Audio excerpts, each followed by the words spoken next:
In this video, we're going to follow up two cases, two guys who had advanced hair loss, who had hair transplants last year, and we're going to follow up their results for the next 6 to 7 months, and we're going to decide if the hair transplants has been a success or a failure.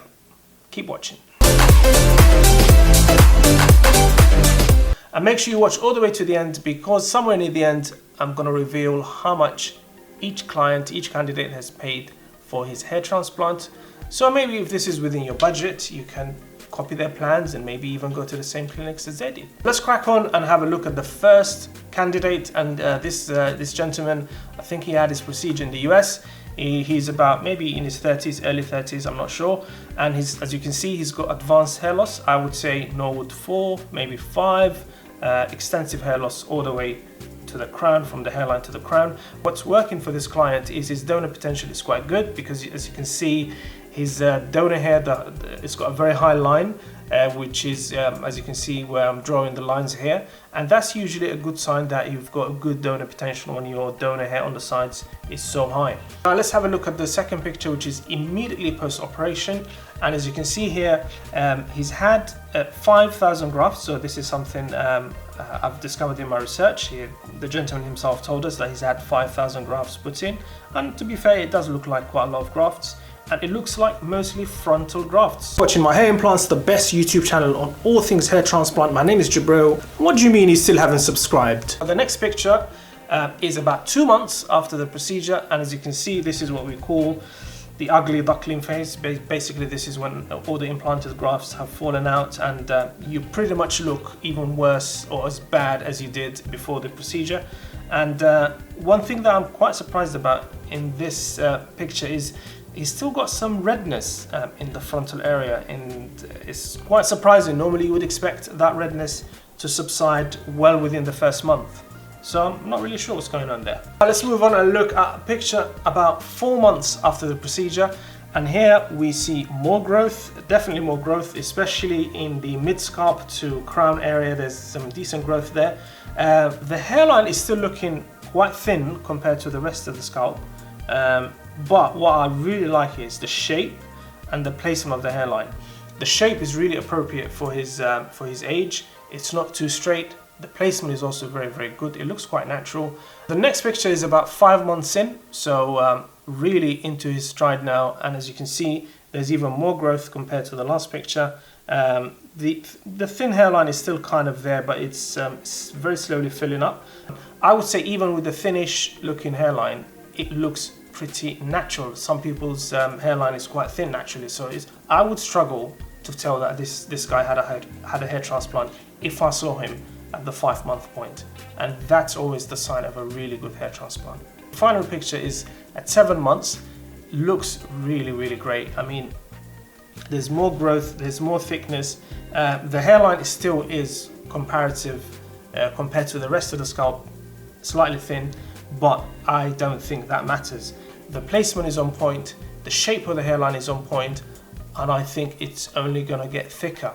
So 7 months is still fairly early-ish, so I would expect at 12 months and then at 18 months this to look even better than it does at 7 months. So the second case we're going to look at is somebody with Afro type hair, and I believe this guy went to Turkey for his procedure last year.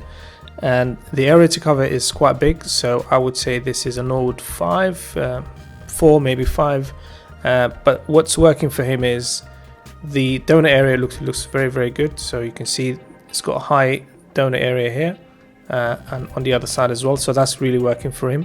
And we can also see the blue lines. I think the blue lines are they were drawn by the surgeon just to indicate where the grafts are going to go.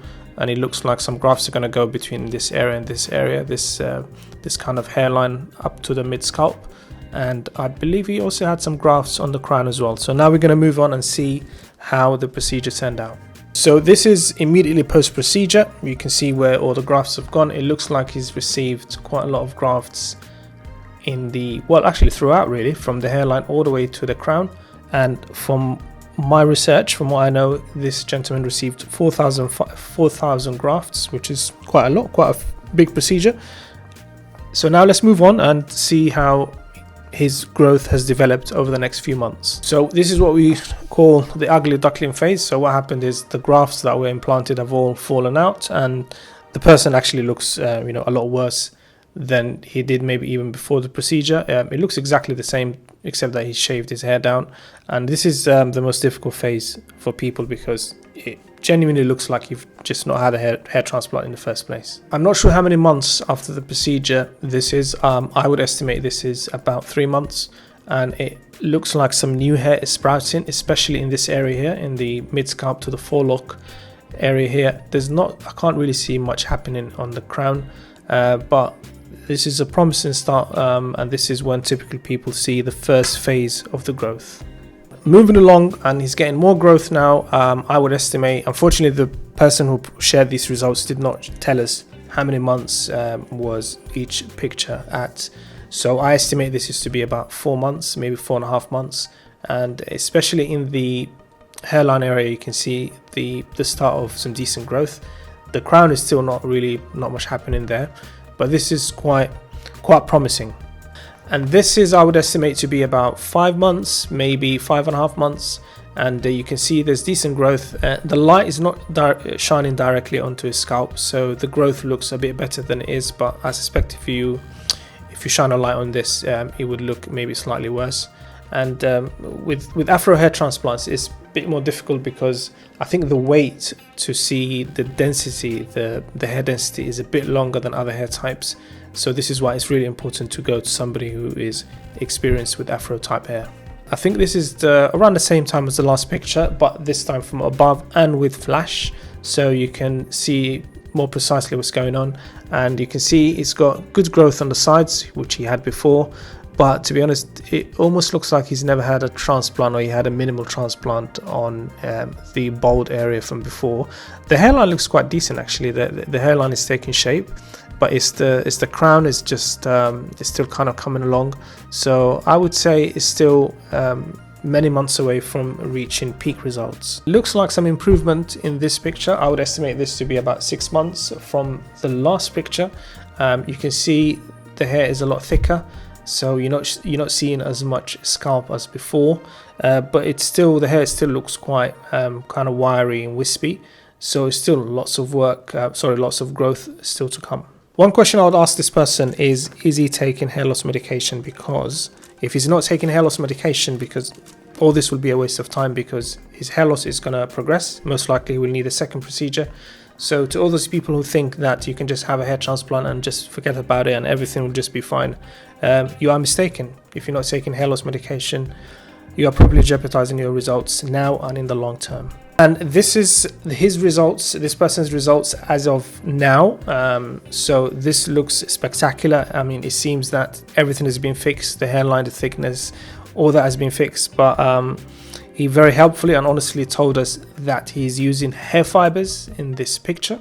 So the reason it looks a lot thicker is because he's using hair fibers. And now I'm going to tell you exactly what the person's opinion was, the actual candidate's opinion on the success or failure of his procedure, which would be really interesting. So the gentleman himself, in this case, has told us what he thinks about his progress, which is really interesting. People asked him, like, do you think this is do you consider your procedure a success or otherwise? And he said, you know what, the jury is still out. He said he wants to wait a few more months to decide if it's been a success, and I completely agree. With this one, it's far too early to say it's been a success. We need to wait till at least 9 to 12 months. But the next few months, the next 6 months are going to be critical. If the hairline does not get thicker, if the mid-scalp and the crown do not get thicker, then we can't really consider this procedure a success. So now let's discuss cost.